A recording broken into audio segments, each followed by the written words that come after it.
तो दोस्तों, स्वागत है आपका संजू एस क्लासेज में। आज की इस क्लास में हम पढ़ेंगे संस्कृत व्याकरण के अति महत्वपूर्ण 15 प्रश्न जो बार बार एग्जाम में पूछे गए हैं। ये वो रीट एग्जाम वो first grade and second grade के लिए बहुत महत्वपूर्ण है। आपका 1 नंबर प्रश्न है, पतंजलि की रचना है। आपका ऑप्शन ए है अष्टाध्यायी, बी वार्तिक, सी हितोपदेश और डी महाभाष्य। तो इसमें आपका राइट आंसर है वो हो जाएगा ऑप्शन नंबर डी हो जाएगा महाभाष्य। अष्टाध्यायी रचना है वो तो है पाणिनि की। किसकी रचना है? पाणिनि की रचना है। अगर यहाँ पे आ जाए कि पाणिनि की रचना है तो आपको अष्टाध्यायी करना है। वार्तिक है, वार्तिक किसने लिखे थे? तो वार्तिक लिखे थे कात्यायन ने लिखे थे। किसने लिखे थे? कात्यायन ने वार्तिक लिखे थे। हितोपदेश है, ये नारायण पंडित की रचना है। नारायण पंडित की रचना है। और महाभाष्य है वो किसकी रचना है? तो महाभाष्य पतंजलि ने लिखे थे। तो महाभाष्य पतंजलि की रचना है। इसमें आपका राइट आंसर क्या हो जाएगा? ऑप्शन नंबर डी हो जाएगा महाभाष्य। आपका नेक्स्ट क्वेश्चन है, लय का उच्चारण स्थान है। आपका ऑप्शन ए तालु, बी दंत, सी कंठ और डी ओष्ठ। तो इसमें आपका राइट आंसर है वो क्या हो जाएगा? ऑप्शन नंबर बी हो जाएगा दंत। मैंने आपको पिछले वीडियो में जो 11 सूत्र है उसके बारे में बताया था। अगर आपने नहीं देखा है तो आप देख लीजिए, उसमें मैंने सूत्र बताया था। वो आप सूत्र याद कर लीजिए। 11 सूत्र हैं, वो आपने सूत्र याद कर लिए तो आप उच्चारण स्थान से कौन से भी प्रश्न पूछे जाए आप गलत नहीं करेंगे। इसका सूत्र है 4 नंबर सूत्र है, लरी टुलसा नाम दंता। लरी टुलसा नाम दंता। लरी तुलसा नाम दंता। तो लास्ट में दंत आ रहा है तो इसमें आपका लय का उच्चारण स्थान है वो क्या हो जाएगा? दंते हो जाएगा। आपका नेक्स्ट क्वेश्चन है, मकार का उच्चारण स्थान है, मतलब मैं है, इसका उच्चारण स्थान कौन सा है? तो आपका ऑप्शन ए है कंठ तालु, बी दंत, सी ओष्ठ व नासिका और डी मुर्दा। तो इसमें आपका जो राइट आंसर है वो हो जाएगा आपका ऑप्शन नंबर सी ओष्ठ व नासिका। इसमें आपका जो सूत्र है वो है 5 नंबर सूत्र है, उपु पदमान्य मोष्टो।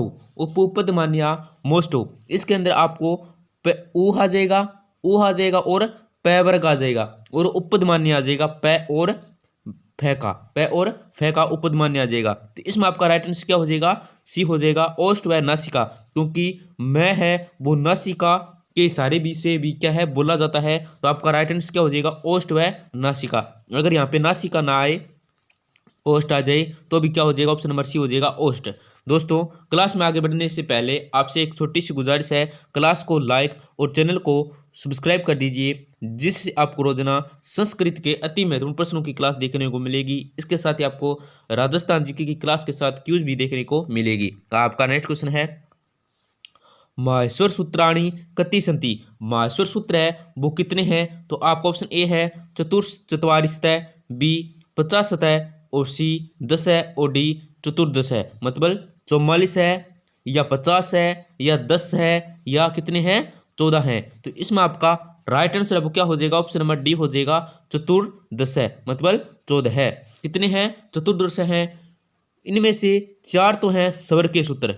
किसके सूत्र हैं? 4 तो हैं स्वर के सूत्र हैं और जो 10 है वो है व्यंजन के सूत्र हैं माहेश्वर सूत्र के अंदर। ये भी आपको याद रखना है। आपका नेक्स्ट क्वेश्चन है, उसम वर्णों का अभ्यंतर प्रयत्न है। आपका ऑप्शन ए संवरित, बी स्पृष्ट, सी ईषद विपरीत और डी विपरीत। तो इसमें आपका राइट आंसर है वो क्या हो जाएगा? ऑप्शन नंबर सी हो जाएगा ईषद विपरीत, क्योंकि संवरित तो है वो किसका उच्चारण स्थान है? वो है ह्रस्व ए का।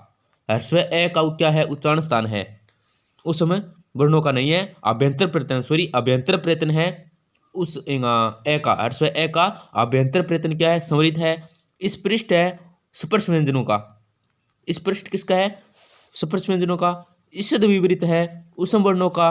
और ईषद स्पृष्ट है वो क्या है? अंतस्थों का। और विपरीत है ये किसका है? स्वरों का। और ये भी आपसे पूछा जाता है कि अभ्यंतर प्रयत्न कितने हैं? तो अभ्यंतर प्रयत्न कितने हैं? अभ्यंतर प्रयत्न की 5 भेद हैं।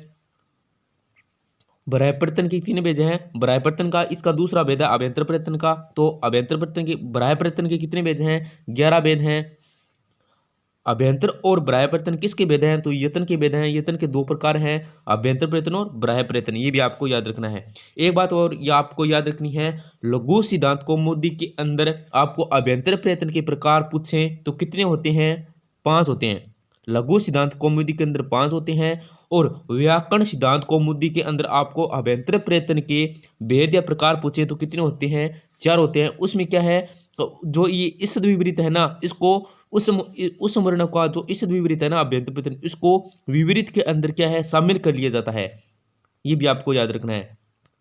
तो इसमें आपका उस वर्णों का जो अभ्यंतर प्रयत्न है वो हो जाएगा ऑप्शन नंबर सी हो जाएगा, ईषद विपरीत। आपका नेक्स्ट क्वेश्चन, अंतस्थ वर्णों की संख्या है, अंतस्थ वर्ण है उनकी संख्या कितनी है? आपका ऑप्शन ए है 3, बी 5, सी 4 और डी 2। तो इसमें आपका राइट आंसर वो क्या हो जाएगा? ऑप्शन नंबर सी हो जाएगा 4 अंतस्थ वर्ण। कौन कौन से हैं? य, व, र, ल। ये क्या है? अंतस्थ वर्ण है। अगर यहाँ पे उस वर्णों की संख्या पूछे तो भी आपको कितनी बतानी है? 4 बतानी है। कौन कौन से हैं? स और है। कितने हैं? उस वर्णों की संख्या कितनी है? 4 है। और अंतस्थ वर्णों की संख्या भी कितनी है? 4 है। आपका नेक्स्ट क्वेश्चन, बाह्य यतन नहीं है।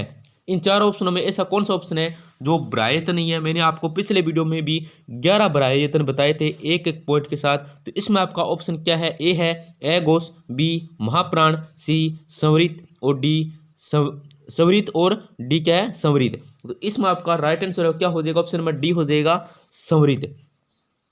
क्या हो जाएगा? ऑप्शन नंबर डी संवरित। क्योंकि एघोष क्या है? बाह्य यतन है, महाप्राण भी बाह्य यतन है, संवरित भी क्या है? स्वरों का बाह्य यतन है, और डी क्या है? संवरित। संवरित और संवरित में अंतर है। संवरित ये तो है स्वरों का जो बाह्य यतन है, और संवरित है ये है ह्रस्व ए का अभ्यंतर प्रयत्न। संवरित क्या है? ह्रस्व ए का अभ्यंतर प्रयत्न है। और बाह्य यतन की कितने भेद हैं? 11 भेद है। ये भी आपको ध्यान रखना है। आपका नेक्स्ट क्वेश्चन, आ का बाह्य यतन नहीं है। आ है इसका बाह्य यतन नहीं है। तो आपका ऑप्शन ए है संवरित, बी विपरीत, सी उदात और डी अनुदात। तो इसमें आपका जो राइट आंसर है वो क्या हो जाएगा? ऑप्शन नंबर बी हो जाएगा विपरीत। क्योंकि संवरित, उदात और अनुदात ये किसके भेद हैं? ये स्वरों के भेद हैं। स्वरों के भेद हैं। इनका चिन्ह क्या है? संवरित का क्या है? उदात का नहीं है। अनुदात का है इस तरह से आडी लाइन, और संवरित का क्या है? इस तरह से कड़ी लाइन। ये भी आपको याद रखना है। तो इसमें आपका राइट आंसर क्या हो जाएगा? आ का बाह्य यतन है नहीं है, तो विपरीत किसका है? अभ्यंतर प्रयत्न है। किसका है? अभ्यंतर प्रयत्न। ये भी आपको याद रखना है। आपका नेक्स्ट क्वेश्चन, माहेश्वर सूत्राणा रचिता अस्ति। माहेश्वर सूत्र है इसकी रचना किसने की थी? तो आपका ऑप्शन ए है शंकर, बी कात्यायन, सी पाणिनि और डी पतंजलि। तो इसमें आपका जो राइट आंसर है वो क्या हो जाएगा? ऑप्शन नंबर सी हो जाएगा पाणिनि ने। माहेश्वर सूत्रों की जो रचना है वो किसने की थी? पाणिनि की थी। आपको एक बात याद रखनी है कि माहेश्वर सूत्र की रचना किसके द्वारा की गई थी? तो पाणिनि के द्वारा की गई थी माहेश्वर सूत्रों की रचना। क्योंकि पाणिनि ने शंकर मतलब शिवजी महाकाल की आराधना करके उनको प्रसन्न किया था।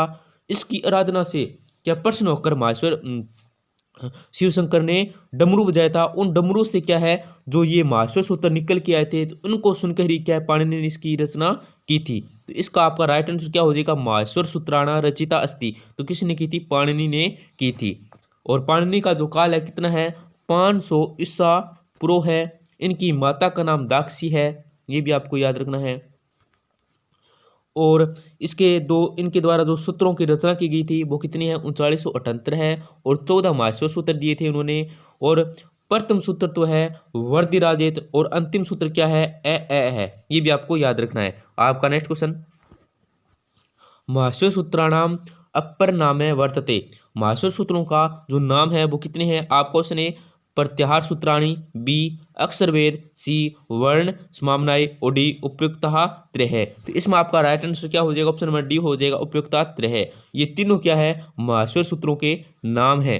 कौन सा? प्रत्याहार सूत्राणी भी कहा जाता है, अक्षरभेद भी कहा जाता है, वर्ण समामनाय भी कहा जाता है। आपका नेक्स्ट क्वेश्चन है, स्वर संबंधी माहेश्वर सूत्राणी संति। स्वर से संबंधित तो माहेश्वर सूत्र हैं वो कितने हैं? तो आपका ऑप्शन ए है चतुर्दश है 14 है, बी 10 है, चतवारी 4 हैं, और डी कितने हैं?